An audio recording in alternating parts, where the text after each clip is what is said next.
Mas vamos lá, gente. Reposição. Quando que você, algum dia da semana, eu posso terças e sextas. Qual? Terça. Terça. Então, hoje é dia 19, 20, 27. É um dia bom, gente? Eu vou viajar, professor. Mas, sem problema, se essa aula toda cumprir, depois eu assisto a aula online ou pego uma tela. Da última vez que nós tivemos uma situação assim, o professor gravou a aula e quem não pôde vir no dia da reposição assistiu a aula lá no Moodle. Aqui já fica gravado. Que o Moodle já tá gravando. Mais fácil, né? Aí a gente, Bem, a gente tem um problema só. Tem mais alguém? A Cauã? Pra você tudo jóia? Tranquilo, professor. Sem problema? Eu assisto a aula e pego a matéria. 7 Do 9. Opa! Tá certíssimo, tá certíssimo, tá certíssimo. Então, 27 do 9, nós teremos a nossa reposição. Vou avisar então lá a coordenação, tá? A gente faz a reposição. Obrigado mais uma vez. Tudo bem, Jadson? Então, essa já está resolvido isso então. Muito bem, muito bem. E aí, minha gente? Essa semana tem Copom, hein? Tem dia 20 amanhã.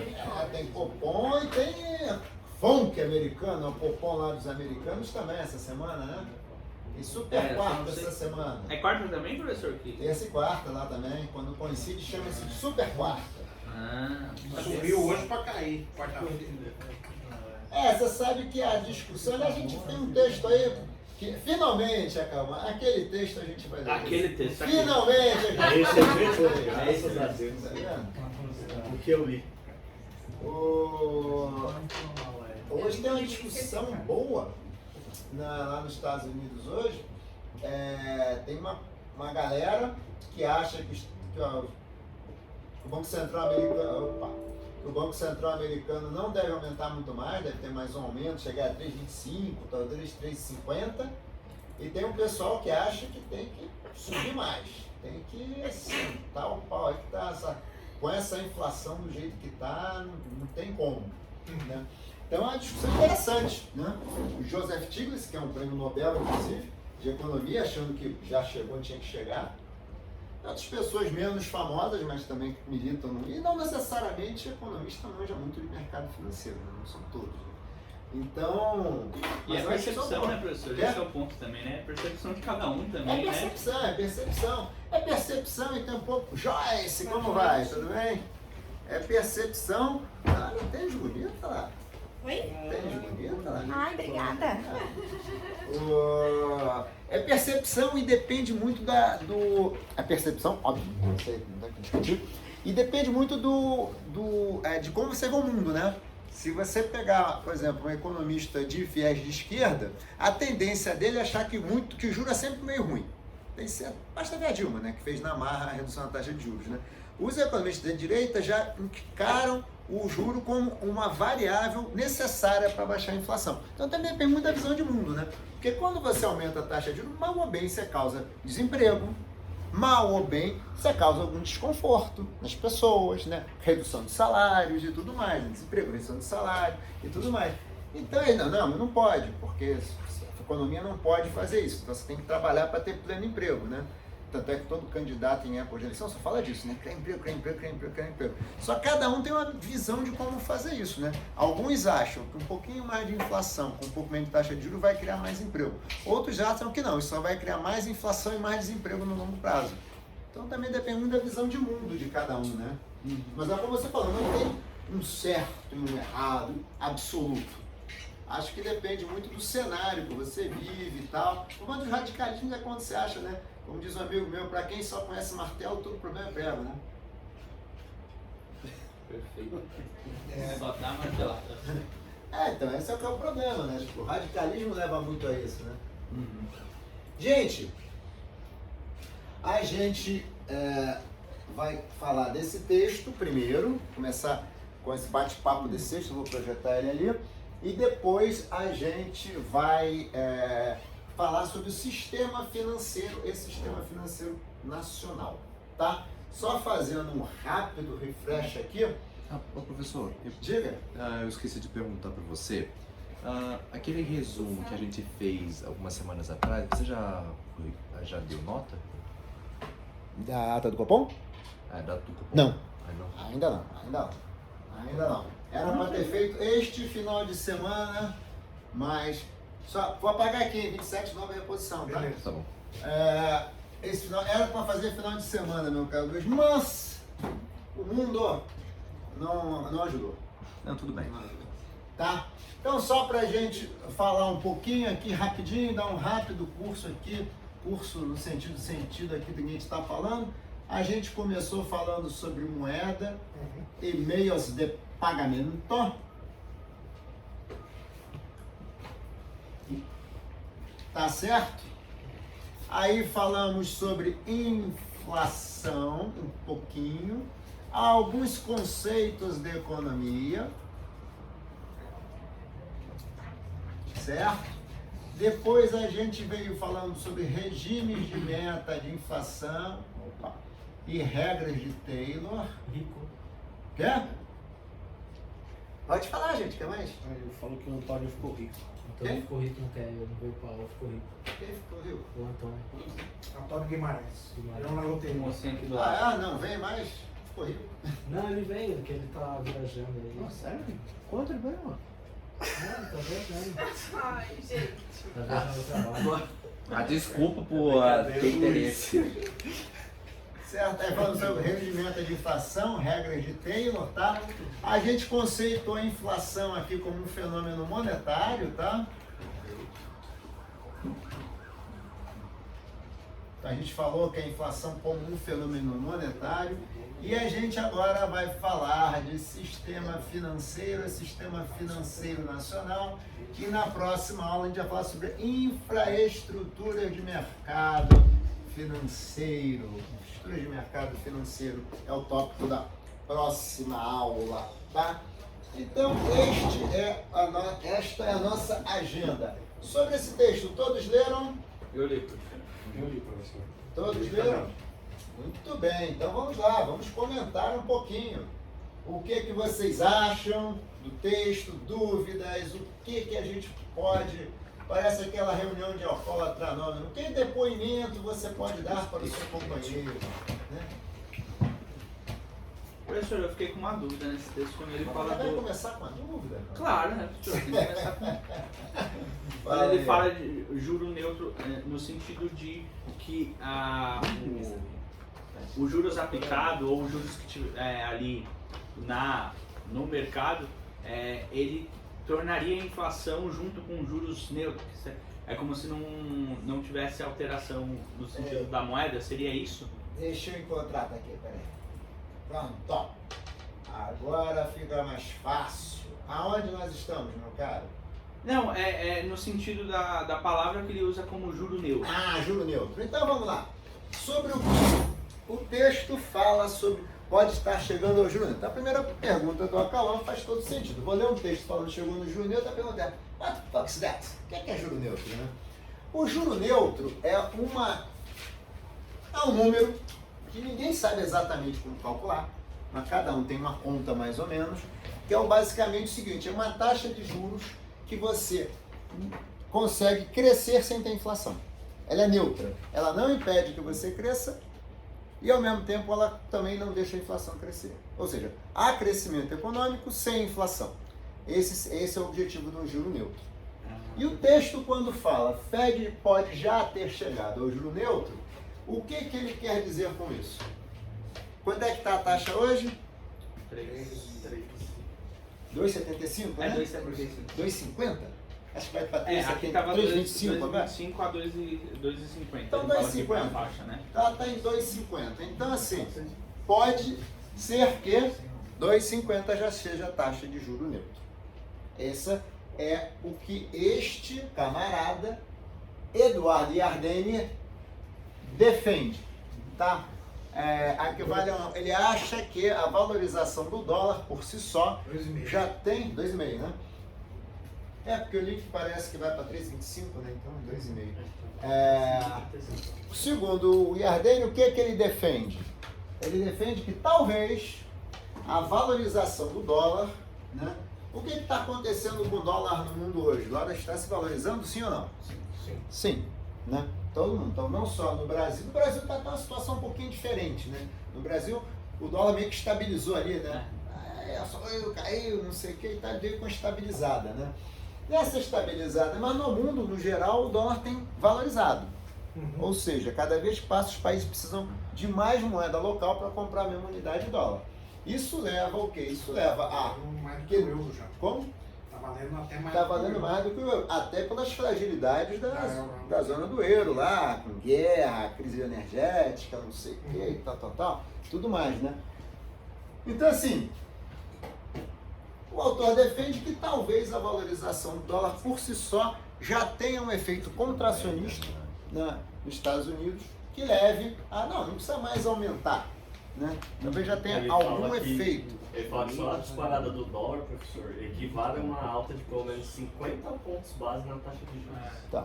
Então ele faz um raciocínio, concorde-se ou não concorde-se com ele faz um raciocínio. opinião dele, né? Na opinião dele, aí é o importante que até o que a gente estava comentando aqui no início, depende das crenças de cada autor, mas ele defende que essa valorização já traria algum efeito.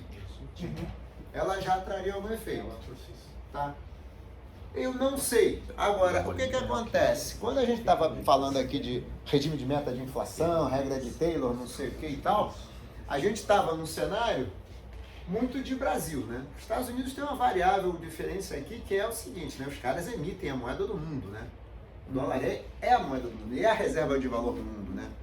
Então, assim, você tem que ver o seguinte, hoje para os Estados Unidos, pelo que o autor defende, essa valorização já estaria computando como um efeito positivo, né? Positivo em que sentido? Positivo no sentido que você não precisa aumentar tanto a taxa de juros. Porém, o que acontece de um mês para cá? E as coisas têm acontecido muito rápido.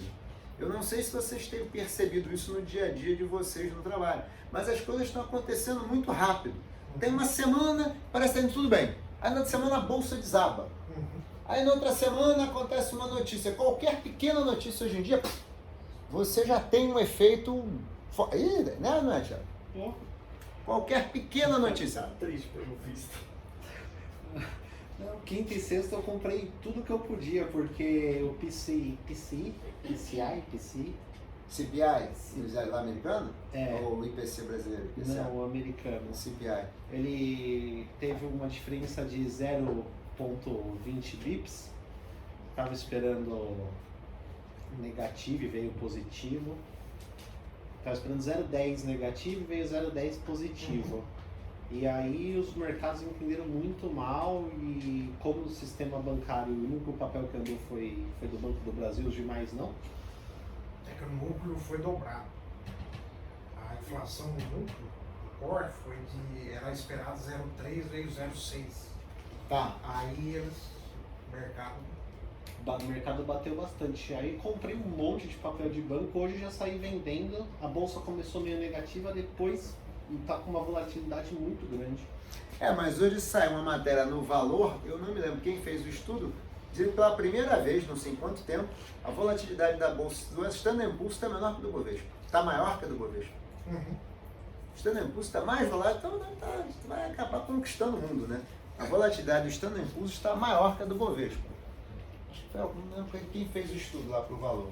Ou seja, o mercado americano está muito volátil também, muito mais volátil do que o normal, né?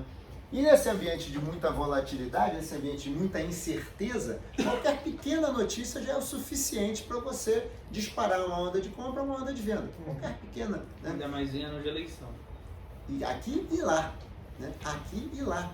Duas eleições complicadas, né? Aqui, porque é uma eleição para presidente, por si já falar por si só, e lá é uma eleição em meio de mandato. Só que nos Estados Unidos é complicado, né? Porque meio de mandato você perde, como é bipartidário, né? Você perde a maioria ou não perde. Então, se o Biden perder a maioria, a agenda dele trava. Se a agenda dele travar, são 2 anos que eles chamam lá de pato manco. É um governo que Não tem que muito não o que anda. fazer, né? Tem muito o que fazer. Eu quero fazer um pacote. Isso já aconteceu antes? Quê? Já aconteceu o pato? Já várias vezes. Clinton acho que teve. Obama teve também. Então você teve. Já. Vai com. Então, você vai bem partidário. Você tem um problema, né? Que a eleição de meio de mandato, ela... Muitas vezes quem está no comando, quem está no governo, sofre, né? Porque o cara entra, faz uma bobagem, o cenário tá ruim, a população penaliza logo o cara. Então a chance dele perder não é pequena, não. A maioria não é pequena. Né? Bem, o que mais a gente tem aqui sobre... só por que eu falei que o mundo está muito rápido? Quando esse texto foi escrito, eu estava ouvindo falar, falei com vocês, né? Que uma taxa seria 4. E a gente estava achando que podia chegar a 5. Eu tenho lido recentemente gente já falando que pode chegar a 6. Há mais ou menos, quando esse texto foi escrito, em agosto, um mês atrás, eu não me lembro de ler ninguém falando em 6%. Agora, vira e mexe, aparece um ou outro. Não é a maioria? Não é a maioria. Mas ninguém falava em 6%. Agora já fala. Tem gente dessa época que se falava em 5%, que dizia que com uma taxa de 5%, os Estados Unidos entrariam em recessão. Se isso for verdade, 6% é muito mais. é muito mais. 6% é muito E a mais. zona do euro parece que no final do ano já está. Eles estão aumentando, parece que vão chegar a 4 também, né? Não, mas e também que a recessão já é. Não. A zona do euro tem um problema adicional, né?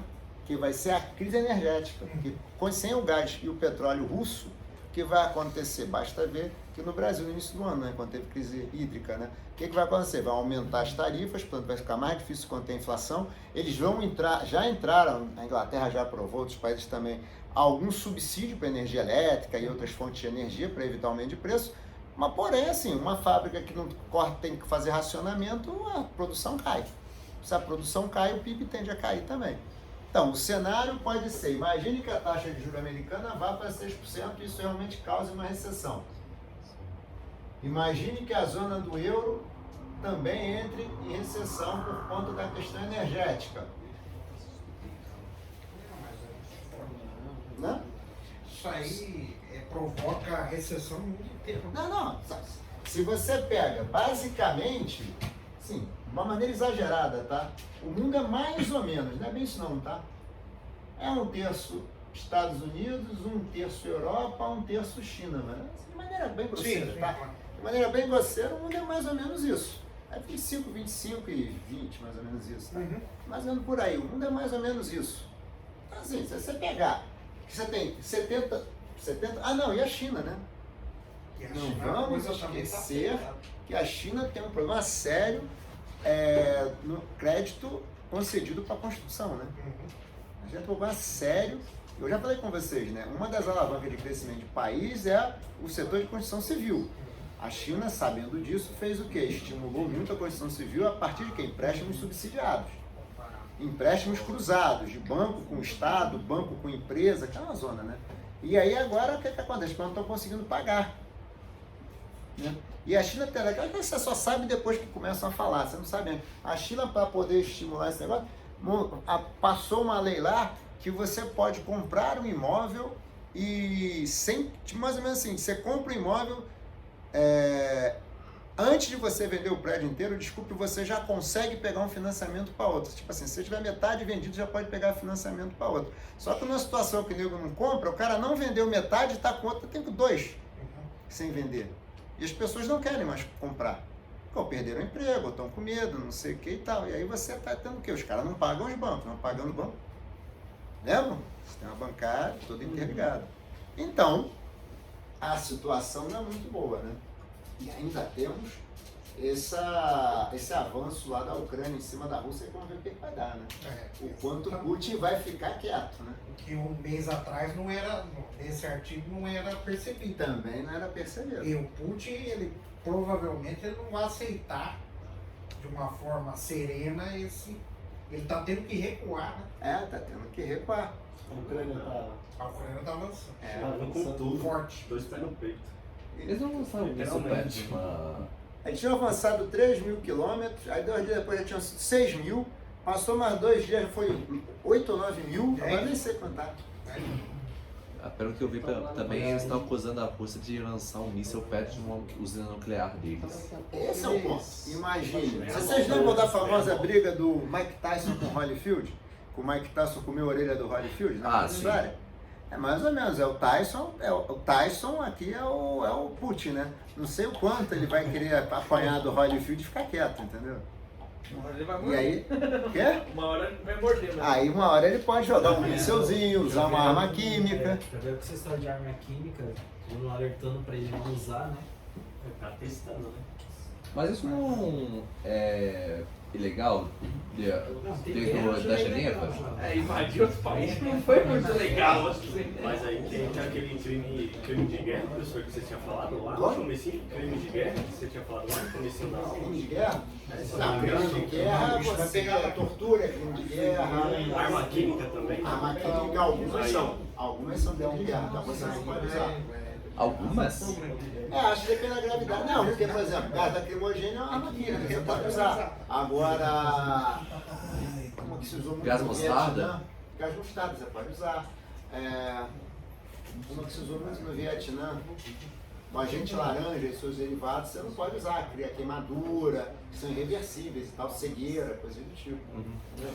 Então, por exemplo, hoje tem coisas também que não são mais, que você não pode mais, por exemplo, essas bombas essas bombas subterrâneas que você bota debaixo da terra, tem muito na Mina. África, o pessoal vai andando e pá, mina é mina. Não Você pode? não pode. Acho que é IED nos Estados Unidos. Pode também. Então você tem algumas coisas que você não pode, né? Sei lá, obviamente, sei lá, por que na África tem? Na África tem porque obviamente é um continente que é coitado, né? A regra passa longe lá, né? O governo muda toda hora e tal. E muita coisa é resquício da Segunda Guerra, quando não era proibido, né? Ou do Vietnã, quando não era proibido, coisa do tipo. Gente, mais alguma dúvida? Eu quero vocês leram o texto ou não? Sim. Acharam interessante? Sim. Sim. Não, tá certo, não tá certo. Vamos lá, minha gente. Vamos agora entrar no conteúdo do sistema financeiro. Tá? Bem, aqui nós começamos aqui falando um pouquinho do sistema financeiro com esse slide que fala um pouquinho das 5 funções. Bem, primeiro, estamos falando do banco aqui, né, do Banco Mundial, né, que é uma entidade do sistema financeiro mundial, tem algumas, a gente vai falar delas ainda, tem algumas entidades que compõem o sistema financeiro mundial. Na verdade, já antecipando e tentando dar uma visão mais global para isso, para a gente não ficar olhando só para o nosso umbigo, né?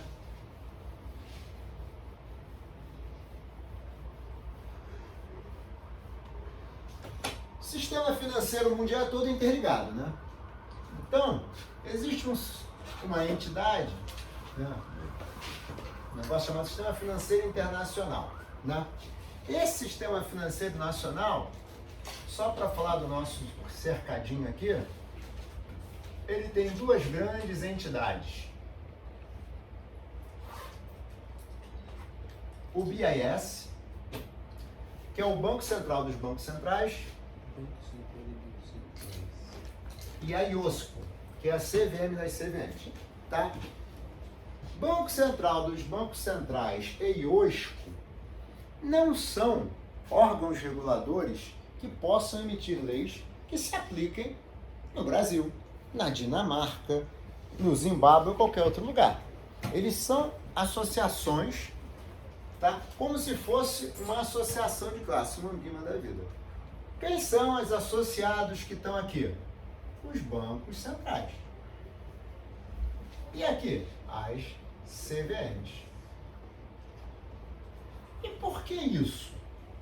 Bem, primeiro, os fluxos de capitais, eles são interconectados, interrelacionados, todos eles. Então, a gente aqui, hoje em dia, por exemplo, você pega esses TransferWise da vida, o dinheiro daqui para lá na mesma hora, né? Então, imagine que será uma transferência bancária. Se a gente, pessoa física, consegue fazer um TransferWise daqui para qualquer lugar do mundo assim, imagine o que é um banco. Imagine o que é uma corrida bancária numa situação onde, por exemplo, 1997, crise da Ásia. Os países da Ásia começou, se eu não me engano, em Singapura, se eu não me engano. Singapura, aquele outro país da Ásia. Acho que foi Singapura. Singapura tem um problema. Por algum motivo, uma desconfiança que não se conseguiria... Bem, vocês estão fazendo os trabalhos de inflação, né? Ainda na década de 90, vocês vão ver que nos trabalhos de vocês, prestem atenção, que tinha um componente sempre muito forte de custo da dívida externa. Vocês vão perceber isso. Vocês vão ler, tem lá. Aí o Brasil tinha um problema do balanço de pagamento. Ah, o Brasil tinha uma dívida muito alta. Ah, o Brasil não conseguia pagar a dívida. Ah, o Brasil pediu empréstimo para o FMI. Essa situação que basicamente os trabalhos de vocês vão até 1994 com o Plano Real, essa situação continuou ao longo da década de 90. E ela foi caminhando até iniciozinho do ano 2000 para boa parte dos países. Agora eu tenho uma perguntinha. Chega! Se não pagar a dívida, qual que é o problema?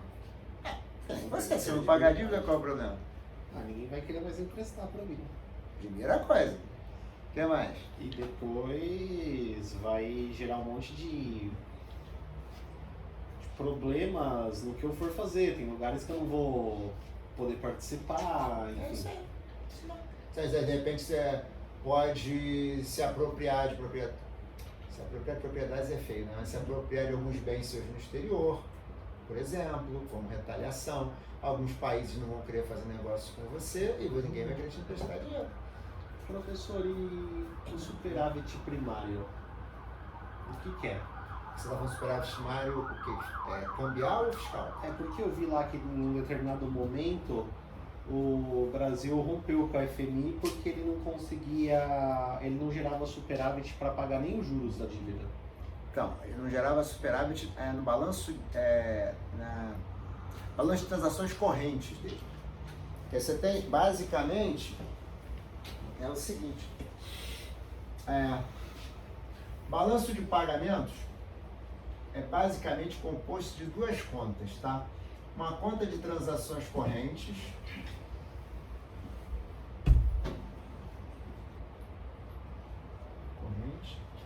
e ele tem aqui uma outra parte que é a parte de investimentos diretos.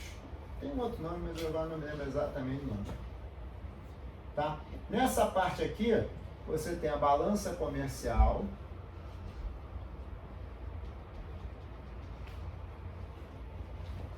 e você tem aqui a conta de capital. Aqui é a conta de capital, cuja maior conta é o investimento direto. Aqui você tem a balança comercial e aqui você tem a conta, uma espécie de conta corrente. Conta de serviços. Tá? O que acontece é que balança comercial basicamente é exportação menos importação. Aqui você ganha dinheiro e aqui você paga. Aqui o que mais pesa é pagamento de juros, né? Então você pode receber ou pode pagar, e transferências como dividendos e coisas do tipo. Então aqui entra dividendo que você recebe ou paga no exterior e assim por diante. Aqui embaixo você faz, por exemplo, remessa de parente e tal, fica aqui, investimento estrangeiro fica aqui, investimento IAD, investimento estrangeiro direto. Classicamente, país subdesenvolvido, essa conta aqui é sempre negativa, né? Você em geral, está amortizando dívida e tal, não tem muito para receber. O que resta aqui? Você pode fazer um superávit aqui, se você exportar mais do que você importa. Ou você pode fazer um superávit aqui também, se você, por algum motivo, conta mais forte que é juros, receber mais juros do que paga. Só que um país como o Brasil recebe menos juros do que paga. Mas se presta dinheiro para alguém, não é que você investe ali para o Zimbábue, para Gana, para Moçambique, não sei quem, deve para quem? Para os Estados Unidos, para a Inglaterra e assim por diante. Então você paga muito mais juros, então você paga muito mais juros. Então assim, se você já sabe que você é um país endividado, você sabe que você vai ter uma conta de transações, uma conta de serviços negativa, que é o pagamento da dívida. Você tem que pagar o juro dela. Como é que eu consigo equilibrar isso? com uma balança comercial positiva. Então deveria conseguir fazer o quê? Exportar mais do que exportar, importar e conseguir, por algum motivo, receber dinheiro de fora. Por exemplo, a Volkswagen instala uma fábrica aqui, o Santander vai comprar um banco aqui dentro, a Bombardier vai criar uma fábrica aqui dentro, e assim por diante. Tá? A gente resolveu privatizar e a TIM comprou uma operadora no Brasil, e a Vivo comprou. Tudo isso é investimento direto, que entra aqui embaixo.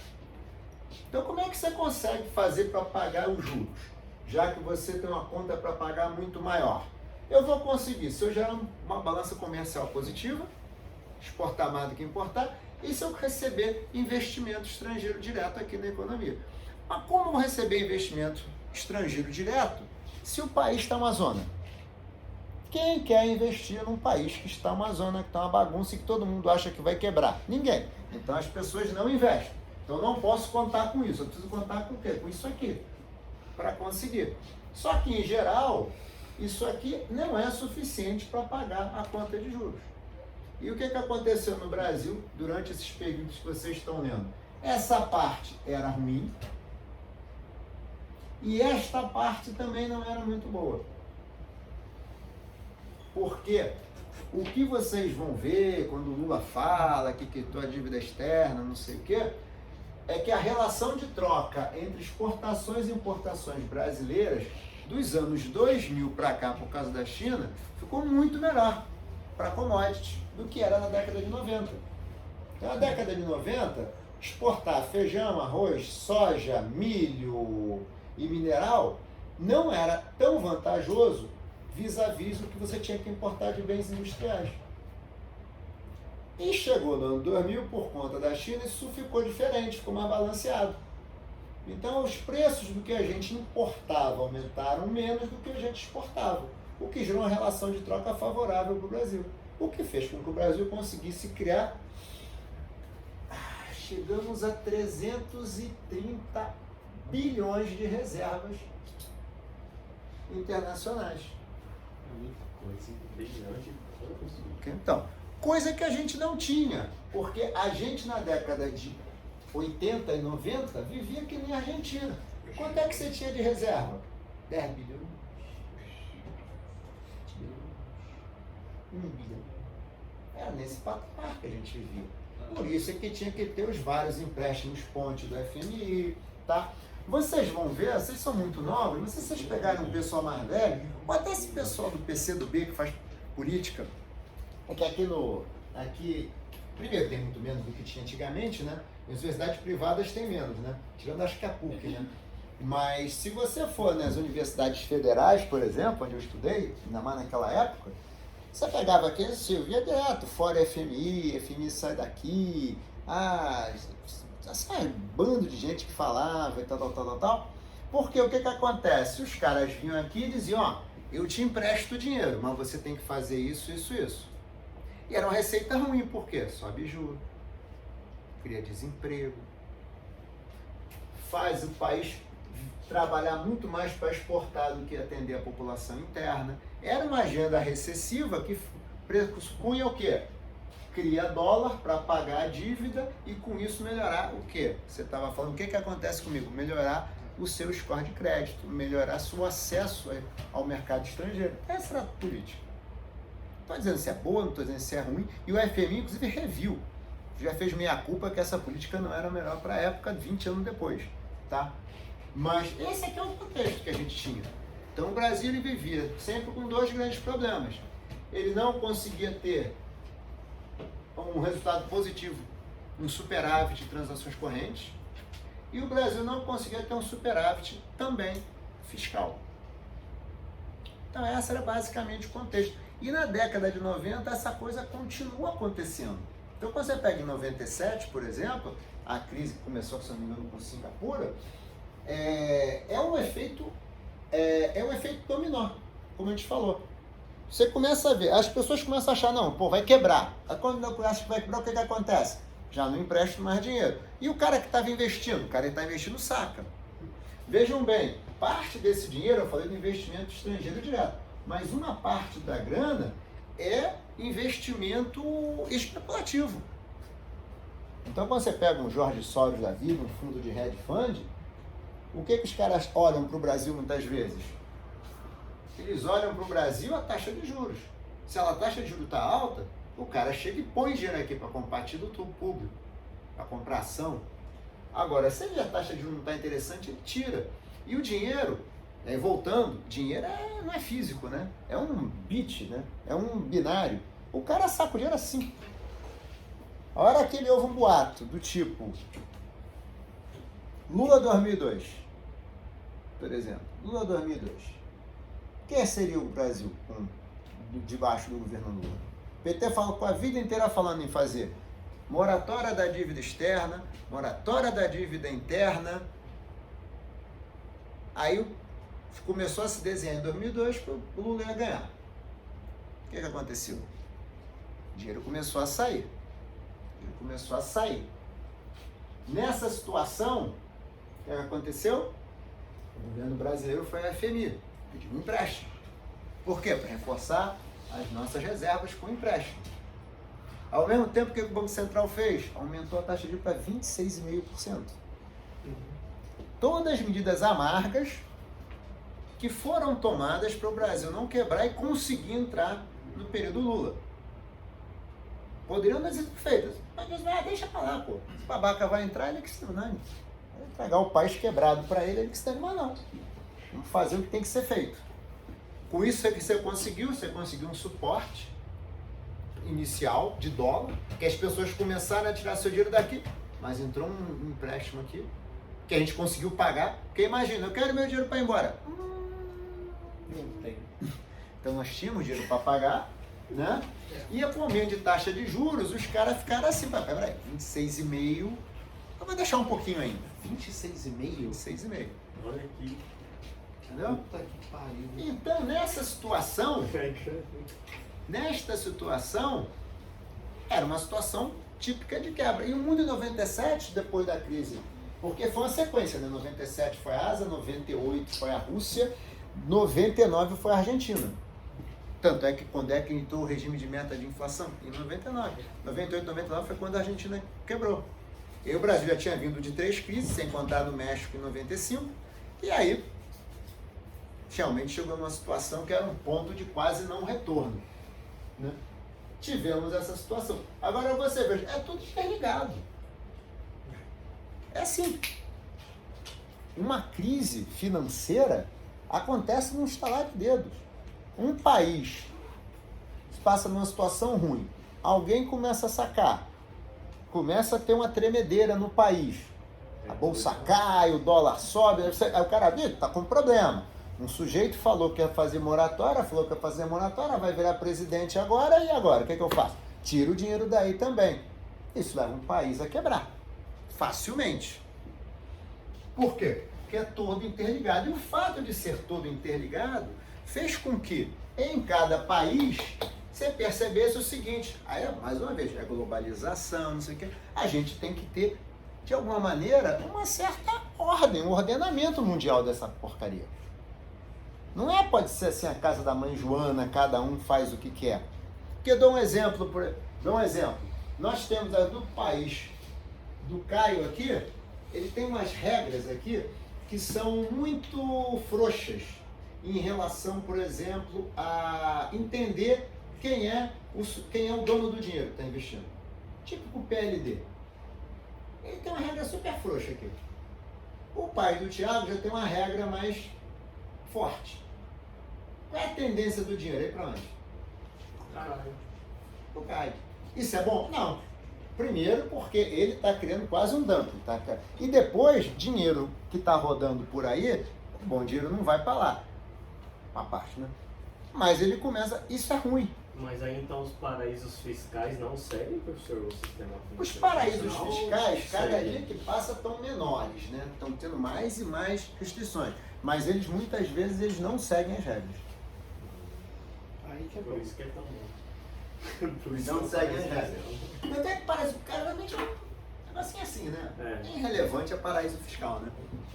Professor, Só quer saber, ó, todo mundo fala que paraíso fiscal é a Suíça ou a Suécia, eu nunca sei. Não, paraíso fiscal geralmente é Cayman, Ilha Seychelles, esses lugares assim. E o Uruguai? Uruguai não sei se eu classificaria. Realmente é uma ilha. Geralmente é um troço pequeno. Pequenininho. Panamá, durante uma época, foi também. O que você está dizendo é diferente. Suíça é um lugar onde você, e também está diminuindo a margem, você tinha muita proteção no sigilo do beneficiário. Eles preservavam muito. Porque eles se orgulhavam de falar, bota o seu dinheiro aqui, porque aqui, além de ser Suíça, né, ninguém vai saber quem é você. Ele não vai quebrar, não vai ter risco nenhum. E ninguém vai saber. E isso também reduziu muito. A verdade é que depois de 2001, o que aconteceu em 2001? Torres Gêmeas. Depois de 2001, as políticas de PLD ganharam o sufixo FT, de financiamento do terrorismo. Porque o que se percebeu é que tinha muito país aonde você não sabia que era beneficiário, blá blá blá, e esses países acabavam de alguma maneira. Boa noite, Teodoro. Boa noite. Tudo bem? Mas tudo- Esses países muitas vezes acabam financiando o terrorismo. Então, mais uma vez, você tem uma articulação do BIS, da IOSCO, para criar regras, para que você, por exemplo, de alguma maneira, você padronize, mais ou menos padronize os procedimentos de PLD-FT no mundo. Entendi. Tá? Então, por exemplo, agora, o que a gente falou, há uma discussão sobre as moedas digitais dos bancos centrais. Essa discussão está sendo capitaneada por BIS. Por quê? Porque, como é que vai ser? A partir de amanhã, a gente vai ter um sistema financeiro com uma moeda digital emitida por um banco central. Como é que é isso? Cada um faz o que quer? Não, cada um faz o que quer não, porque eu tenho que conseguir fazer pagamentos para você, para então tem que ter uma moeda que se fale e que tenha um protocolo que seja seguro para todas. Eu não posso ter uma moeda no nível de insegurança que eu vou trocar com você e exponha o meu sistema financeiro. E a gente está falando agora de tecnologia. Então, assim, que blockchain que eu vou usar? Que rede blockchain? Com que algoritmo? Com que nível de segurança? Só para falar as coisas de tecnologia. Né? E como é que faz a confirmação? A blockchain é aquela rede distribuída, né, com bloco, mas vem cá, e aí, qual é o padrão de confirmação disso? Então tudo isso está sendo discutido aonde? No BIS, que vai fazer o quê? Que vai falar para os seus associados, afiliados, né, o que tem que fazer, assim como a IOSCO, na CVM. Então, por exemplo, quando a gente reclama aqui, Suitability, que é um negócio que vocês conhecem muito bem. Nossa, é um saco, blá, blá, blá, blá, blá, blá. A regra de suitability que a gente segue no Brasil é a regra, o padrão de 2004 do Parlamento Europeu. O Parlamento Europeu, em 2004, definiu que precisava de um suitability melhor. Esse Parlamento Europeu, a IOSCO seguiu as recomendações do Parlamento Europeu e pediu e recomendou aos seus associados, a CVM brasileira, que seguissem aquelas regras. Quando a gente fala em regulação hoje no mercado brasileiro, qualquer mercado decente do mundo, ela é muito alinhada. Porque é muito difícil, por exemplo, o Teodoro vai para uma reunião da IOSCO com a CVM da Inglaterra, com a CVM, que é a SEC, né, a CVM americana, com a CVM da França, com a CVM do Canadá.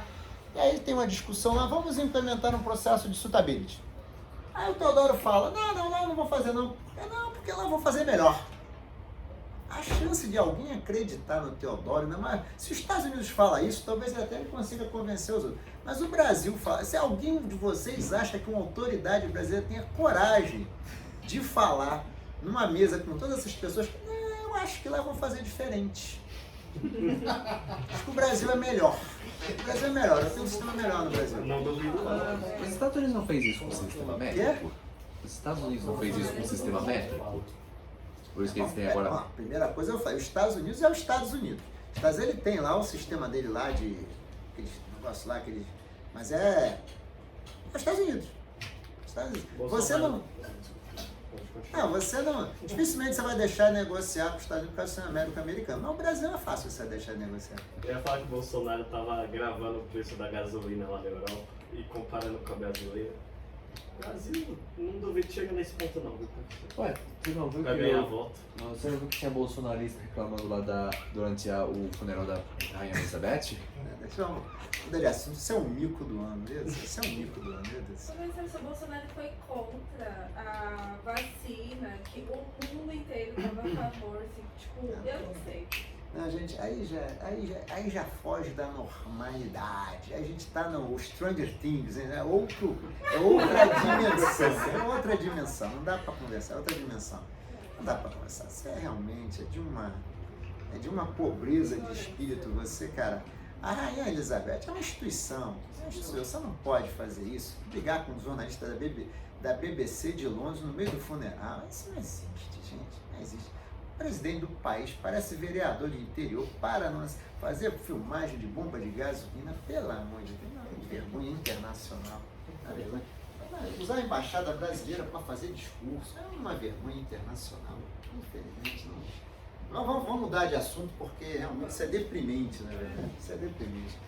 Bem, tudo isso para dizer para vocês que a gente vai falar de sistema financeiro nacional. Agora, o sistema financeiro nacional é um sistema integrado, né, a um sistema internacional, tá? Que tem algumas instituições. E a gente colocou aqui, ó, algumas funções, né? Produzir informação ex ante sobre as possibilidades de investimentos e alocação de capital, monitorar investimentos, incentivar a governança corporativa, facilitar as negociações, diversificação, gerenciamento, mobilizar um pool de poupanças e tornar mais facilmente as trocas de bens e serviços. Então, isso são funções básicas ditas pelo Banco Mundial, que não é o BIS, é o Banco Mundial, é outra instituição, tá? World Bank, falando sobre as funções de um sistema financeiro internacional. Tá? Bem, um sistema financeiro tem algumas maneiras de ver. Primeiro, por que ele é um sistema? Porque tal qual um sistema, ele vem daquela visão da biologia, né? Que é o fluxo. O sistema, geralmente, você já pensa, mas o que é sistema? Né? Sistema, basicamente, é alguma coisa que tem input, processamento e output. E que, geralmente, os outputs de um agora são inputs para o outro processo e vai. Tá? E muitas vezes tem loop, fica indo e voltando. Um sistema é isso. Então, o sistema ele tem uma finalidade, um sistema tem um fluxo. Um sistema tem, nesse fluxo ele tem processos, nesse processo ele tem atividades e ele tem responsabilidade. Esse é um sistema. Esse sistema basicamente assim, né? Então, o sistema financeiro, ele tem uma função básica, que é fazer essa alocação de capital. Tá? Nunca esqueça, uma função básica de um sistema financeiro é fazer a alocação de capital. Porque a chance de eu conseguir saber, olhando para essa mesa aqui, eu estou em dinheiro, a chance de eu conseguir avaliar se o projeto da Joyce é melhor que o da Aline, do Teodoro e do Alan é muito baixa. Primeiro, quem sabe que eu tenho dinheiro? Segundo, qual a minha capacidade de avaliar qual é o melhor projeto para emprestar o dinheiro? Muito baixa. Agora, se eu sou um sistema financeiro, vocês vêm a mim, ou eu vou a vocês e entrego o dinheiro. Então, primeira coisa, eu já resolvi a questão do local. Eu tenho um local onde eu coloco o dinheiro. As pessoas sabem disso e vão neste local pegar dinheiro. Então, já resolvi uma questão da intermediação. A segunda, eu tenho especialistas. Eu tenho um cara que sabe avaliar um projeto, sabe avaliar uma empresa. Então, imagine, a chance de eu conseguir emprestar dinheiro melhor do que o banco do Jadson é muito baixa. Então, em teoria, se a responsabilidade de fazer a alocação de capital ficar comigo, a economia vai ser menos produtiva. Porque ele vai saber onde aplicar melhor o dinheiro. Ele tem um analista lá, um cara que vê balanço, um cara que vê projeto, um cara que faz cenário. Ele vai conseguir alocar o capital muito melhor. Sem contar, além disso, ele vai conseguir também avaliar risco. Porque de repente, o projeto até é bom, mas o cara não sabe executar, mas ele sabe pedir garantia. tudo que eu não vou saber fazer. Então a questão é que ele vai alocar os recursos muito mais eficientemente do que eu. Né?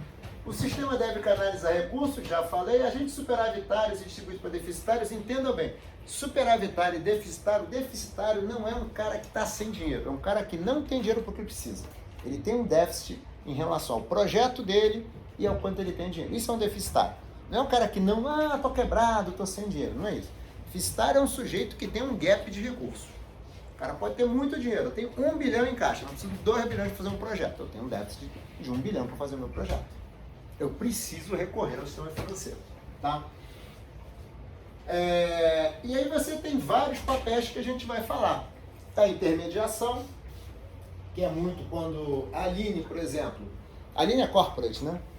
Vende um CDB. Esse CDB ou faz o empréstimo, também faz empréstimo? Então, a Aline está intermediando. Ela está aqui, ela pode até, na verdade, você pode ser uma parte da intermediação na captação e ela pode ser uma outra perna da intermediação na aplicação do recurso. Ela é forte, viu? Ela é forte. Em outras situações, opa, tudo jóia? Boa noite. Em outras situações, o sistema financeiro pode trabalhar, por exemplo, pegando o exemplo do Caio de novo. Apareceu uma debênture para distribuir. Está vendendo fundo imobiliário. Está distribuindo títulos e valores imobiliários. Quiné, grande Quiné, é um CRA da Quiné, é um fundo imobiliário da Quiné. Maravilhoso, né? Não, mas os caras são bons, né? São bons, sim. Eles Não, são é bons, né? porque os caras são foda.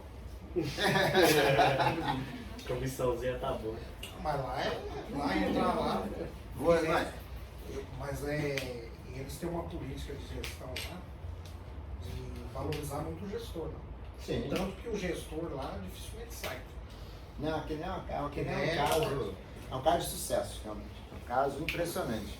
Impressionante. Realmente é um tiro muito certo. Ele então deu 2 tiros muito certos, na verdade.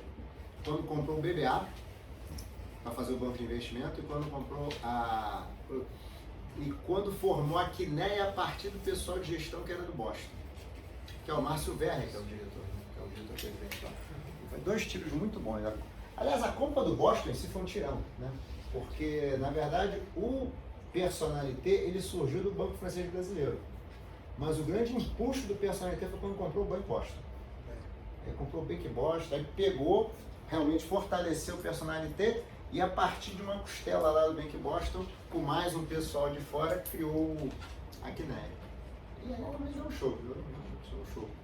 Bem, aí ele obviamente provê segurança para as nossas transações, porque acho que ninguém duvida que é melhor deixar dinheiro em banco do que em casa, né? E ninguém duvida muito também que quando você faz uma transação bancária o dinheiro não some pelo caminho, não tem problema de financeiro, nada disso, né? Facilita essas operações todas e tem a parte de assessoria, né? Que geralmente, pegando o teu exemplo, essa assessoria financeira, no caso de emissões, fica no BBA, né? Fica no Itaú também, mas mais concentrado no BBA, assim como o Bradesco tem um BBI, o Santander tem um banco de investimento que é dentro do próprio Santander. O Santander não quebrou, não tem um banco de investimento, não tem uma área de mercado de capitais com uma placa própria. Não quis criar isso, né? O BBA foi o mais forte, né? Eles pegaram, compraram o BBA e se concentraram lá. O Bradesco, ele já tinha o Banco Bradesco de Investimentos, que é o BBI, e ele deu uma reforçada na marca BBI depois. O Santander, por algum motivo, nunca quis fazer isso, continua assim como o Bradesco. Talvez seja até o Banco de Investimento, mas parece mais um departamento, né? Aí o Safra, meio parecido, tem uma área de mercado de capitais lá também. O Banco do Brasil tem uma área e tentou fazer uma parceria com o BSBB, que anda mais ou menos, e tem uma parceria com o BV também, Banco Votorantim, também anda mais ou menos para banco de investimento, né? Na verdade, a parceria com o BV é um pouco, na verdade, foi no bojo da compra, né? Quando o Banco do Brasil capitalizou o Votorantim em 2008, com o Votorantim estava quebrado, né? Eles capitalizaram o Votorantim, compraram metade do Votorantim, e naquele arranjo eles ficaram lá com o Banco Votorantim, Banco de Investimento, né? Fazer lá a parte de Banco de Investimento do Banco do Brasil. Bem, vamos lá. Continuando, ó. Uma maneira de ver. Vocês vão ver muita gente dar esse curso de estrutura para essa mercado financeiro, capital, fazendo muita conta. Tem conta aqui também. Mas eu acho o seguinte, conta hoje não é o mais relevante no mercado financeiro. Conta a gente entender bem de regulação. Porque o que faz negócio vai criar um produto. Se não conhecer a legislação, você não monta o produto. Vai distribuir. Se não conhecer, você não distribui. 500 tonhas. Quê? 500 tonhas, o Antônio. É advogado. Tem que conhecer, tem que conhecer. Não, e não só advogados, né? Você tem economistas, engenheiros, você tem que conhecer. Não tem jeito. Talvez, não, tudo bem, o advogado tem vantagem, com certeza. Mas você tem que conhecer. Né? Compliance hoje. 300 mil regras. Se não conhece direitinho compliance, você não trabalha. Não trabalha. É o brabo. Você vive querendo dar o Antônio pro chefe. Você trabalha com o que lá? Faço contabilidade de fundos. Mas então, assim, eu olho muito para o sistema financeiro como 3 camadas, mais ou menos. A primeira camada é que é a regulação. Porque você não vai fazer nada no sistema financeiro que não seja regulado. Nada. Você não cria um produto, você não vende um produto. E um parênteses aí, pessoal, o mínimo também é... Não, regulação barra autorregulação. Cara, o mínimo também é fora de série. Não, e você tem BSM no cada bolsa, também fazendo autorregulação. Então, assim, primeira camada é regulatória, e aí eu incluo a autorregulação, tá? Boa sua observação por causa disso. Incluo a autorregulação. Você tem que entender. Se você não entender, você não consegue descer pro parquinho para brincar. Ponto. E a regulação, quando você olhar a regulação, não pensem que a regulação vem de baixo para cima, garganta abaixo. Ela não vem. Ela, geralmente, o Banco Central e CVM conversam com o mercado, discutem, e até que sai uma regulação. Não quer dizer que o órgão regulador vai aceitar tudo que você pede. Não é isso. Mas ele ouve. Ele ouve, ele pensa, ele argumenta e ele decide o que ele quer. Mas, em geral, ele acata muitas sugestões.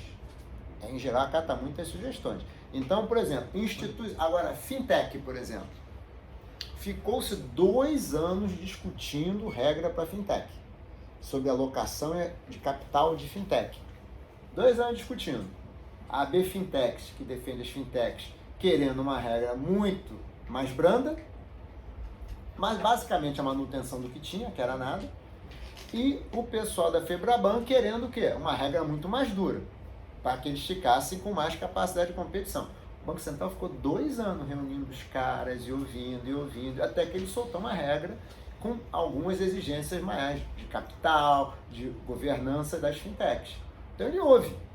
Ele não pegou a lei e jogou. Né? Até porque o regulador já aprendeu, e a experiência da Anbima mostra muito isso, que a troca faz muito bem. Porque a regulação, ela ajuda ou atrapalha. Ela ajuda quando ela, de alguma maneira, inibe a concorrência desleal e dá agilidade para os negócios. Atrapalha quando tira a agilidade do negócio e cria custo. Ela sempre vai criar custo. Não existe regulação que não tenha custo. A questão não é essa. A questão é como é que você avalia o ganho.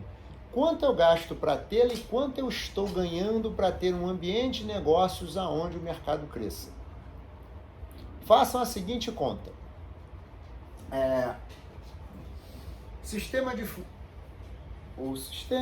Indústria brasileira de fundo de investimento, a indústria de 7 trilhões de reais. Esse arcabouço regulatório que nós temos hoje é um arcabouço regulatório que surgiu em 96. Foi se aprofundando, em 2004 teve um aumento de barra, e aí em 2015 teve mais um aumento. Mas 2004 é talvez o ponto assim onde você tem uma estabilização regulatória. A questão é a seguinte, reconhecidamente a regulação brasileira é mundialmente reconhecida, uma muito boa regulação. A pergunta é, o professor me criou um custo muito grande. Ok, tem um custo maior. Tem que fazer, hoje tem formulário de referência para mandar. Fala aí, Alan, formulário de referência. Forma mensal. Tem alguns fundos que é semestral. Tem CDA, tem que enviar PL cotas, tem que enviar. Que é aquele relatório de risco mensal. Relatório de risco, COFI 4010, tem uma porrada de Uma coisa. porrada. Além do tem que... uma área específica que é informes legais, né? Ela é específica hoje, a empresa cresceu que a gente precisa de uma área específica, que é a área de informes legais, que outras administradoras grandes já têm, que é que justamente fazem esse trabalho junto com a BIM e a CVM, que é colocar informação. Uma área, quantas pessoas nessa área? Hoje tem 4 pessoas. 4 pessoas. Aí você vai dizer, porra, tá atrapalhando o negócio. É uma maneira de pensar. Agora, você acha que teria 7 trilhões se não tivesse tudo isso? Quem estaria disposto a investir na indústria de fundos se não tivesse tanta segurança, se não tivesse tanta... você tem 2 camadas de regulação, BIM e CVM. Quantos escândalos você ouviu falar de fundos nos últimos 2 anos? Nenhum. Escândalo. Quando o negócio começa a cheirar mal, o pessoal já desvincula, já sai de perto, que é, ó, cheirando esquisito ali, não sei se isso. Eu acho que só aconteceu uma vez com a empresa que eu trabalho, e na hora que começou a sair notícia meio esquisita, o dono chamou todo mundo e falou, a gente tá saindo desse negócio. Foi Algum cliente? Não, foi com o Lava Jato. Tá. Pegou um negócio deve que ser algum depois... FIP da vida. Pegou um negócio que depois descobriu-se que estava envolvido com a Lava Jato. Aí quando saiu, começou a sair as primeiras notícias, aí já a empresa já, ó, vamos encerrar por aqui, tocar o caminho sem esse negócio. Tá vendo? É rápido, eles nem pensam Não. muito. Você tá vendo? Olha, dada a barra regulatória que a gente tem com o sistema de fiscalização e penalização, a decisão do cara foi muito rápida, sai. Se não tivesse, ele poderia, não, vai ficando, né? Tá dando dinheiro. Vai ficando, então vamos ver. Vai ficando mais um pouco, mas o cara não fica. Tudo isso, a Lava Jato, por exemplo, a Lava Jato, ela criou problemas muito para a FIPS, que é o Fundo de Investimento e Participação. Rapidamente, alguns foram pegos, mudou-se a regra, aumentou-se o nível de governança em FIP, e não se usa mais tanto quanto se usava, ainda se usa alguma coisa quando se usava a estrutura de FIP. Então isso cria mercado. Então o ponto é, não teria 7 trilhões se a gente tivesse a mesma barra regulatória que tinha em 2000. E ele comentou do negócio da Ambima, a Ambima aplica muita multa nesse sentido também. Cadastro, essas coisas, então precisou de uma área forte de informes que é para evitar multa, porque a multa vem direto. É isso aí. É isso. Pra empresa uma hora vai pesar, né? Não tem como. Você começa a tomar multa atrás de multa, por questão de coisa boba como cadastro, por exemplo. Você imagina tomar uma multa por conta de cadastro na Ambima. Você vai lá e toma. Negócio meio... Não, e aí tem uma outra coisa, que a Ambima ainda é boazinha, né? Porque eu, quando estava lá, eu defendi que a gente fizesse um ranking dos piores. Porque o constrangimento, às vezes, é menor que dinheiro, né? Aí nego não topou, mas o constrangimento, às vezes, é pior. Você, porra, de novo você tá no top 3 de problema? Porra, vou tirar meu dinheiro daí, você tá no top 3 de problema? Não, porque é verdade, né? Constrangimento tem um... Então, assim, regulação é isso. Regulação cria, boa regulação tem custo sempre, mas o benefício dela é muito maior do que o custo. Aí isso tem que saber avaliar. Às vezes, nem sempre vai dar certo. A outra questão é infraestrutura. E o exemplo que a gente vai falar na aula que vem sobre estrutura. Mas o exemplo mais fácil que eu dou de infraestrutura, minha gente, SPB. Todo mundo aqui sabe o que é SPB, né? Não? Sistema de Pagamentos Brasileiro. Tudo que você faz nesse país, qualquer pagamento passa pelo SPB. Em 2001, o SPB é de 2002, tá?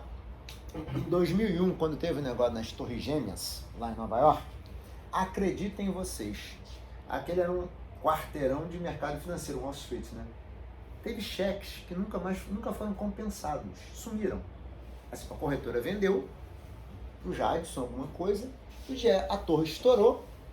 Cadê o cheque do Jadson para pagar? E cadê o negócio da corretora que vendeu? Sumiu. E na época era muito usado, né, cheque. Não, até nos Estados Unidos os auxílios eram pagos com cheque, esses auxílios agora. E chegava um chequinho na sua casa com auxílio. Com auxílio.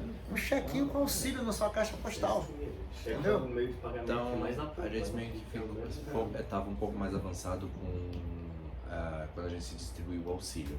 A gente está Nesse muito caso. mais avançado em matéria de Porque a sistema gente já está financeiro. acostumado já a distribuir É assim. porque no Brasil o trabalho que vocês estão fazendo, ó, ser humano se mexe por incentivo. Como é que o Brasil consegue ter um mercado financeiro mais seguro, tecnologicamente mais avançado que o americano? Só por um motivo, pelo motivo que é o trabalho que vocês estão fazendo. Bucha atrás de bucha. Quê? Jeitinho Bucha brasileiro. atrás de bucha. Sabe por quê? Jeitinho Você brasileiro. imagine o seguinte, com uma inflação de 80% ao ano. Você recebe o seu salário e põe no banco. O banco faz o que com esse dinheiro? Vai e passa CDI para fora. 80%, você dá uma bobeira, se cada um der uma bobeira, deixar 5% do saldo do banco, é uma montanha de dinheiro. Então os bancos desenvolveram sistemas muito bons para poder aplicar o dinheiro correndo. Criar a opção de overnight para você trazer o teu dinheiro. Ah, o Santander, pô, bota logo o overnight na rua, o que que Citi fazia? Tinha que fazer também. Então a concorrência bancária da A competição, né? Quê? A competição gerou essa. a competição e o faturamento, a receita, porque como um país com taxa de juros muito alta e inflação, era uma receita astronômica. Você recebeu o seu salário, ficou um dia parado na conta, pensa um salário, um dia parado na conta, rendendo 2%. Num dia. Você tinha um puta incentivo para gastar dinheiro com o sistema e fazer um sistema bom, rápido, que compensasse, que não sei o quê. Antes do SPB, um cheque interestadual demorava 7 dias para compensar. Professor, então o Brasil chegou onde chegou meio por sorte. Foi tomando paulado, o país foi ficando ruim, foram correndo atrás, foram arrumando e a coisa foi indo Mas e na chegamos. verdade, essa é a história do ser humano, né? Você aprende a andar nessa sua visão por sorte, né? Você aprende a andar de bicicleta por sorte, é sempre assim, né? Na verdade, o ser humano se mexe por incentivos, né? Eu sempre brinco que é a famosa teoria da cenoura. O ser humano o ser humano evolui por conta da cenoura. Ou ele corre atrás da cenoura ou ele corre da cenoura. Mas é assim que ele evolui, cara. Ele evolui porque ele quer ganhar alguma coisa, porque ele tem medo de perder alguma coisa. É assim, cara, a história do mundo é essa. Ninguém está aqui parado, aqui vocês estão aqui estudando, porque todo mundo tem algum plano de melhorar na vida. Ninguém está aqui. Eu vou pra cá, tô doido pra estudar segunda-noite. Tarde de estudar segunda-feira à noite. Você vai trabalho cansado e vem aqui na Não. delícia. Alan hoje foi almoçar, chegou. Como é que. Cara, hoje não. Dá logo 6 horas, tô doido pro Mackenzie hoje. Eu não aguento esperar.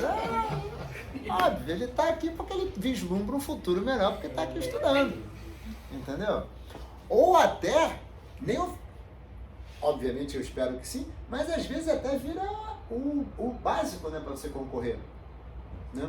No passado, uma pós-graduação já foi uma garantia, hoje em dia, de repente, se não tiver, você, opa, pera aí, para eu pelo menos me segurar nessa posição, tem que ter uma pós. Né? Então é isso. É que igual a questão da graduação. Antigamente não tinha graduação, era. Sim.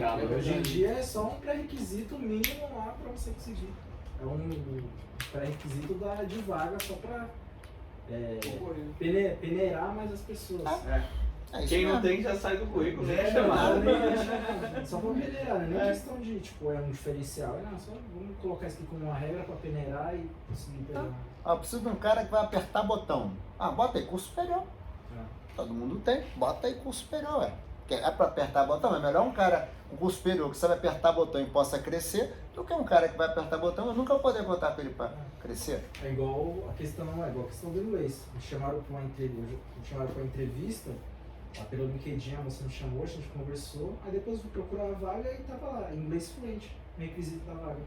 Aí eu falei, mas moça, não tem um inglês fluente. Não, a gente só colocou de requisito mesmo para fazer uma Se filtragem. tiver, beleza, mas Se tiver, beleza. você no Se seu, tiver, você não você no seu precisa. currículo, se não tiver, beleza. É isso aí. Competição, né? Competição. É mais ou menos isso.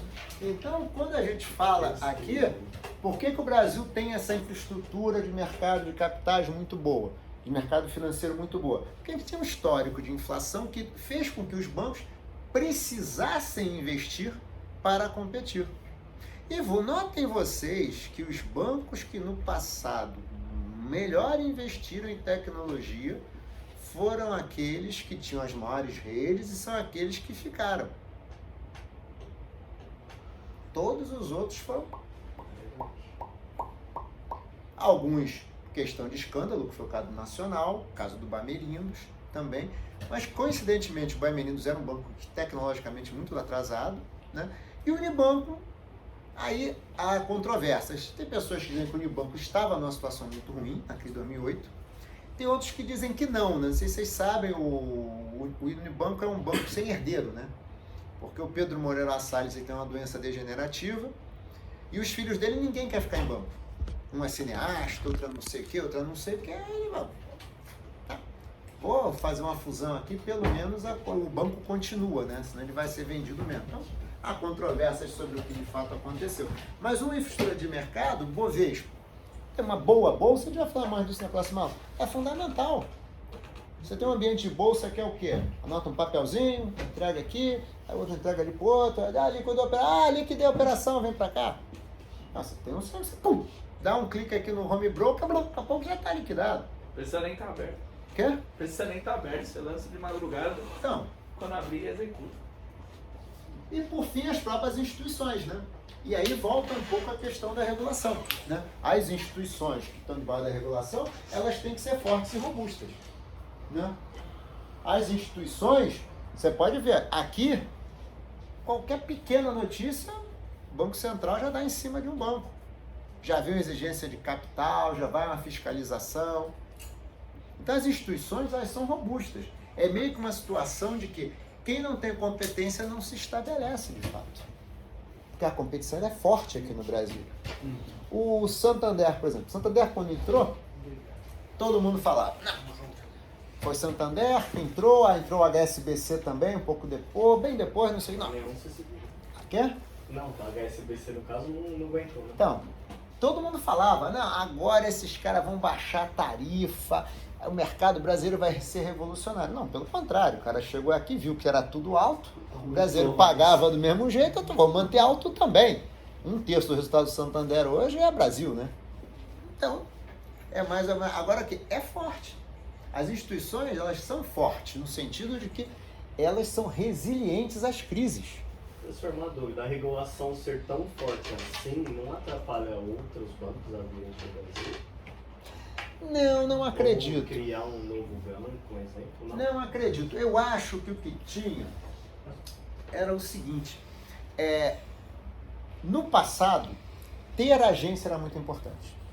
Então, JP tentou, o Citi tentou, Bank Boston tentou, todo mundo tentou, mas não ter agência era um diferencial, era uma barreira de entrada muito grande, né? A barreira de entrada caiu com a tecnologia, agora você tem C6, você tem Nubank, você tem... Talvez esses caras queiram entrar, talvez, mas o JP, por exemplo, já botou um dinheiro no C6. Entrar de alguma outra forma, se afiliar. Então eu já não sei muito bem se eles vão topar. E aí tem uma questão de modelo de negócio. Eu não sei, por exemplo, se um JP, que é o maior banco americano, né, hoje em dia, passou o Citi há alguns anos já, eu não sei se ele consegue levar bem o modelo de negócio digital. Eu não sei se a cabeça do cara, entendeu? Não sei. Às vezes esses bancos estão aqui, a gente não vê, tipo o Credit Suisse, você não sabe que o Credit Suisse estava no Brasil e ele está no Brasil. Então, ele só está num segmento diferente, não é de cartão de crédito, não, velho. Um segmento mais voltado para investimento. Morgan também, mas outra. No geral, assim, no Brasil você tem no Brasil Morgan Stanley, você tem o Credit Suisse, você tem o Bank of America, você tem o JP. É que todos eles estão, a Citibank, é que no Brasil só o Citi desses tentou de fato ser um banco de varejo. E mesmo do Citi no Brasil ele tinha uma pegada, né, meio banco exclusivo para um varejo, altíssima renda, não sei o que e tal. Nenhum deles conseguiu furar, porque é um banco de varejo nos Estados Unidos. Aqui é um banco, o cara tem JP, é difícil. O mercado brasileiro tinha essa barreira de entrada, hoje não tem mais, mas eu também não sei se esses caras sabem jogar esse jogo do banco digital. Eu não sei. A ver. Porque assim, dos bancos digitais que a gente vê por aí, o Nubank até hoje não provou que veio. Vai sair do Brasil agora, a CDR. Então, que eu não entendi Derrubou. muito bem. Entendi também não, professor. Vou pegar a pergunta se você entendeu. Não, não entendi muito Eu também bem. sou do conselho. Quê? A cantora Anitta também foi destituída. Ela era era, mas ela tinha muito show pra fazer, não dá pra ficar. Não dá pra conciliar. Não dá pra conciliar. O prêmio junto com o Nubank não deu certo. É. O C6 é campeão de reclamação, né? Eu ia falar isso Campeão agora, de é reclamação. estranho o JP Morgan O Inter, investir lá, porque O Inter quer ser tudo. com aquelas ações do Inter, sobe, desce, o cai. C6 é um dos bancos que mais tem fraude, sabia, professor? Por isso que Imagino. tem tanta reclamação. Imagina. O PicPay some o dinheiro das pessoas. Já ouviu várias reclamações que o dinheiro sumiu. Não conta no PicPay. A gente falou do Tá. O dinheiro vai sumir. Mercado Pago também, que tava dando isso aí. Então, essa é a questão. A questão é a seguinte: quando você monta uma operação de banco no passado, banco não podia falhar. Então você vai fazer. Vocês devem ter passado, devem ver isso até hoje. Vai lançar uma versão, o teu Ion lá, por exemplo. Quantos anos tá fazendo esse Ion? É novo, 2020. Não, 2020. 2 anos para fazer. Você acha que uma fintech demora 2 anos para fazer alguma coisa? Não demora 2 anos. A verdade é que tinha uma camada de segurança muito mais forte, ou tem uma camada de segurança muito mais forte em um banco, que tem uma conta corrente, tal. Quando você cria uma fintech, por algum motivo da vida, o Banco Central achou que não, tudo bem, dá para ser mais simples. Mas para ter conta corrente, aí vem essa questão de fraude, aí você fica assim, mas peraí, esse é um atributo que você possa flexibilizar? O seu dinheiro sumir? Esse é um O brasileiro é mais conservador. A nova geração nem tanto mais. O brasileiro, no geral, é mais conservador. Por exemplo, se eu ver meu dinheiro sumindo, eu já vou querer mudar de banco já. Não, qualquer um, né? Sumiu? Qualquer um, né? Não, mas é temporário, é um erro no sistema. Tirando Não, reclamação, Beleza, a hora que voltar eu saio. Não, em geral volta, né? Porque os caras não são bobos. Não, volta, mas aí eu já tiraria. É lógico. É lógico. Se eu entro e não tá lá, professor, O problema é que, assim, tirou-se uma barreira de entrada grande, que era a segurança de informação. Tirou-se não, tipo, reduziu-se o pré-requisito de uma barreira importante, que era a segurança de informação. Que antigamente é porque isso, assim, eu me lembro quando eu desenvolvi esse sistema, cara, era um pecado. Você botar uma versão de sistema com erro, era um negócio assim, reunião de comitê para entender o que hoje. Sistema, quando entra em produção, tem que ser 0 erro. Hoje em dia não. Você bota o sistema beta, o cliente está nos ajudando a desenvolver. Que porra é essa? Quem está ajudando a desenvolver? Como assim? Quem está ajudando a desenvolver? Isso é papinho. Você não consegue fazer, quer botar rápido na rua, aí vem com esse papinho que está ajudando a resolver. Pega o feedback dos clientes. Tô pegando o feedback dos clientes. É melhor porque eu acelero. Hoje em dia, a maioria das pessoas não querem pagar, professor. Preferem abrir contas nessas. Tem gente que nem pesquisa, que são ignorantes. Abrir conta lá no Nubank, no PicPay, no sei lá onde, não paga nada. Só que não vê como que é o histórico. Mas hoje em dia nos bancos grandes também você paga mais. Depende. Se for com ela, você paga, entendeu? Não, porque tem a braba. Quando eu fiz a minha, eu usei aquela segura do Bacen lá. Essenciais lá, que Mas você não tem quase nada. Não, mas o Itaú, Não, tudo que eu entrando preciso eu nisso, tenho. o Itaú mudou um pouco. Pix, né? Mas É, era tipo, só 2 transações. O Itaú não tá mais cobrando tarifa, agora ele tá pondo um serviço que o cliente usufrui e não tem tarifa mais na conta. Agora é diferente. O personalité tem que pagar. Eu tinha Tem dinheiro. uma gerente Sem Eu tinha uma gerente regional que ela falava que o Itaú, ele não quer ser um banco barato. O Itaú, ele quer prezar pela qualidade. Se não quer pagar, vai lá para outro banco, vai perder seu dinheiro, vai ter dor de cabeça, vai...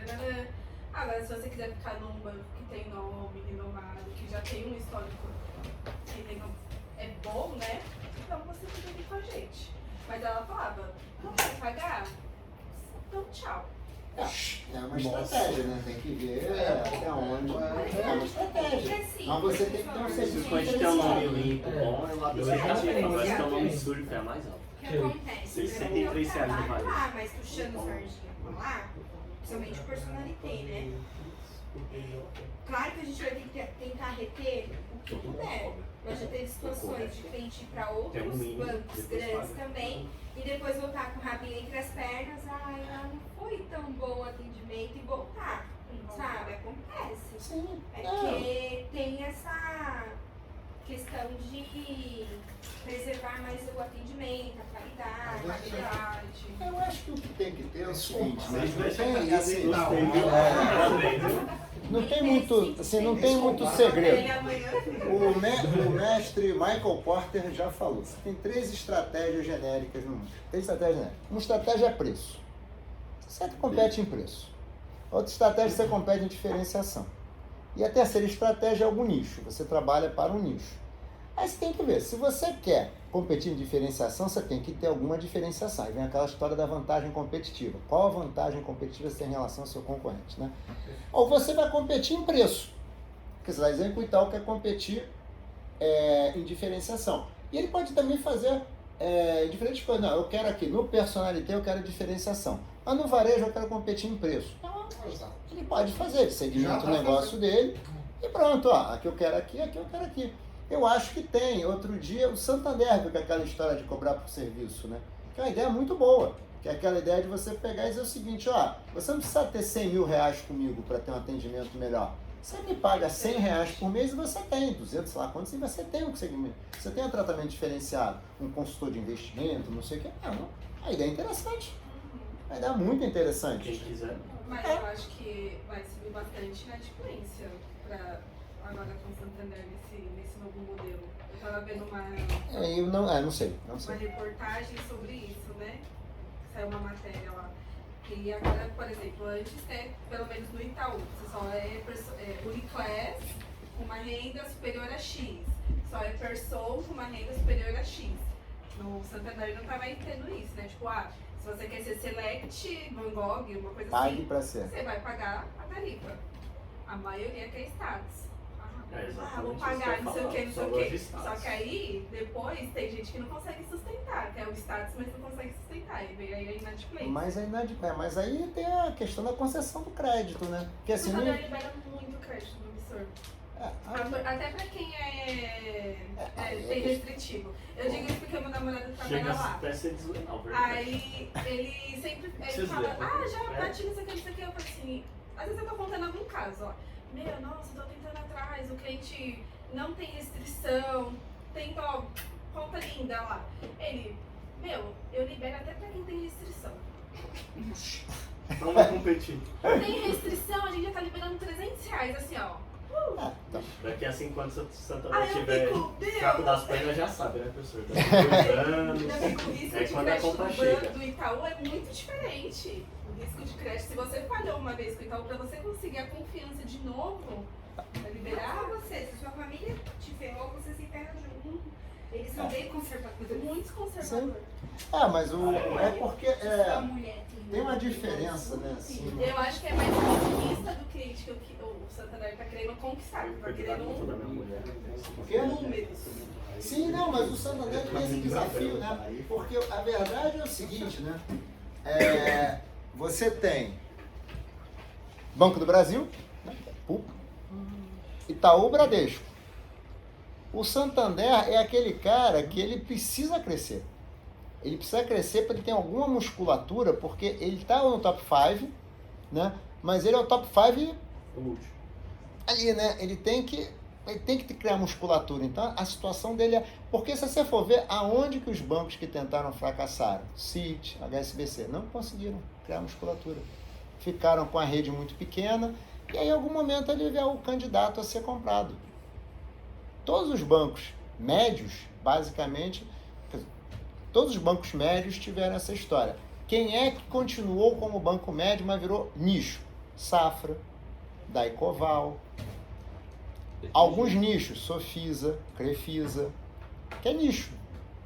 Cliente negativado, é nicho. O cara assiste a pessoa. Cooperativas, cooperativas, que também é nicho, né? No fim das contas, você trabalha para cooperativado, não sei o que e tal, tem uma regulação um pouquinho diferente e tal. Mas é isso, né? Então, assim, ou você se torna um nicho grande, no caso do Safra, um nichão grande, né? O banco é grande pra caramba, mas ele se especializou no nicho. Ele faz bem alguma determinada coisa e trabalha ali. Eu acho, né? Aí da Ecoval é um pouco dessa história, e tá aí banco regional, às vezes, BMB lá em Minas Gerais, Banco Mercantil do Brasil. Aí tem mais um ou outro, pô, Banrisul, é bem teimosia lá do governo do estado do Sul, do Rio Grande do Sul, né? Que tem um Banrisul até hoje. O BASA, por outros motivos, né? Está lá, existe até hoje. Mas não muda muito, eu acho. Estou tentando lembrar de outros aqui assim. Banco de Brasília. Ah, também outra coisa, Banco do Estado. O cara quer manter o banco lá também, por outros motivos. Também. Gente, vamos dar uma paradinha de 15 minutos? Vamos lá, água. O que foi? Vamos sim, professor.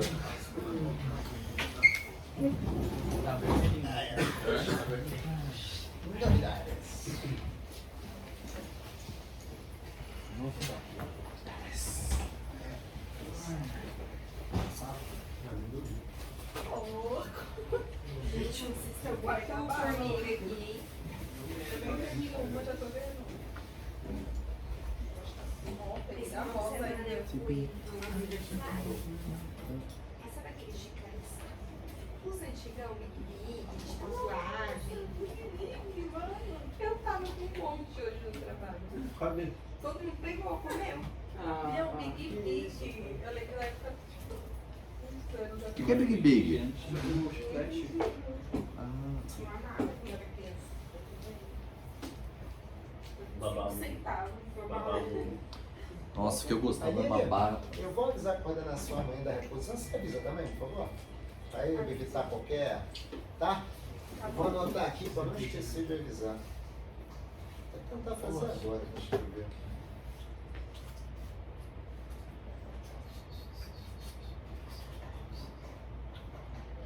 Peguei da rosa.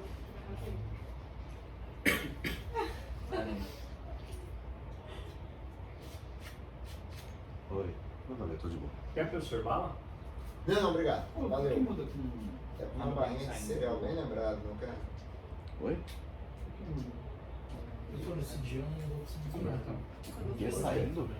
Ah, não vem, terça-feira. Tá, mas tá legal pra você? A gravação vai estar aí. Aham. Eu encerrei minha conta no meio dessa semana. É que eu não tenho inglês e aí. Não tava de olho. Ah, terça-feira. Terça e quinta. Ah, Aí, como já sabia que o povo não ia querer essa sexta-feira, Usar poucas vezes. Na verdade, eu abri a conta só pra saber como é, eu também achei que sexta não era um dia muito sério. Achei que era um, É um achei que era um, professor ca- que- achei que era um, professor que- achei que era um cavalinho manco, mas tudo bem. não, eu já não deixo nada na sexta-feira justamente porque é um dia que realmente é livre e não tem o que fazer. É livre de tudo. Ah, você tá certo. Não, mas eu também, assim, obviamente que vocês é que mandam.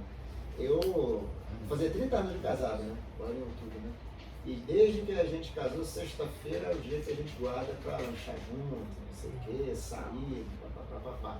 Então, aí sexta eu tento, né? Seleciona Ah, todos os happy hour na dias. sexta, pra nascer no bar. Mas happy hour qualquer dia que eu mando, mesmo sexta-feira. Seleciona todos os dias? Não, geralmente segunda, quarta e quinta. Terça-feira eu, às vezes, quando tem GV, eu dou aula na GV, dependendo, às vezes é segunda, às vezes é terça, depende da combinação. Mas eu tento deixar a terça livre. Pra, sei lá, jantar, encontrar alguém, fazer alguma coisa, descansar um pouco também, né? Tô velho também, né? Tô velho, né? Ficar jantar com a família no dia da semana é bom também, né? É bom, né? Já começou no trabalho ou Teodoro? Já? Tava trabalhando também. Já Vai fazendo que hora vai. extra. É? Já fazendo hora extra, já no balcão. Eu já gostou.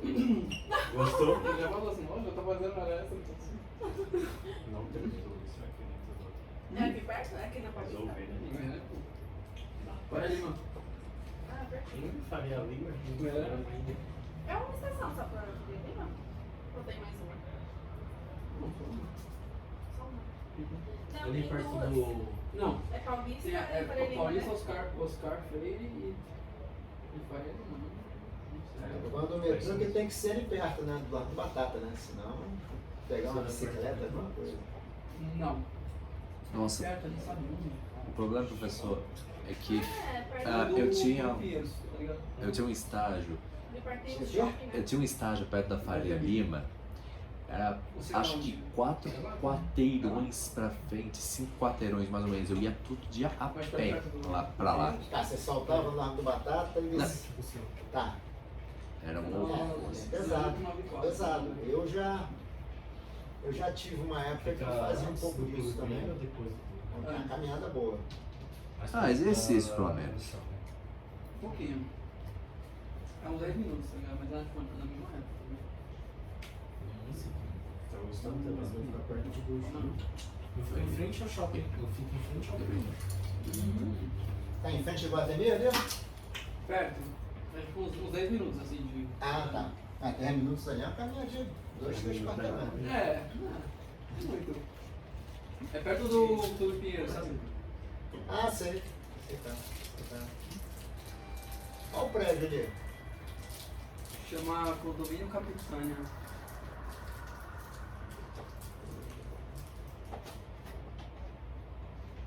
Fica do lado de uma agência do Banco do Brasil. Num espacinho. Acho que eu sei qual é. Acho que eu sei qual é. Acho que eu sei. Ele é bacana esse pedaço. Só pra almoçar. É, pra almoçar é foda. Isso aí não deixa. Só tem lugar ruim e caro. E cara. Tudo na Faria Lima, cara. Não tem, normalmente não tem. Não, mas se for caro e bom, não tem problema. O problema é que é caro e ruim. Aí o problema mora aí, entendeu? Se você caro é bom, O beleza. foda é ficar sem VR, tá ligado? Não tem VR. Não tem verdade? Mas não dá pra levar marmita? Não tem nem micro-ondas lá, é só foda. É, normalmente esses É que tá prédios aí começou não agora a tem. empresa, né? Tá Tem 3 anos só. Tá em crescimento.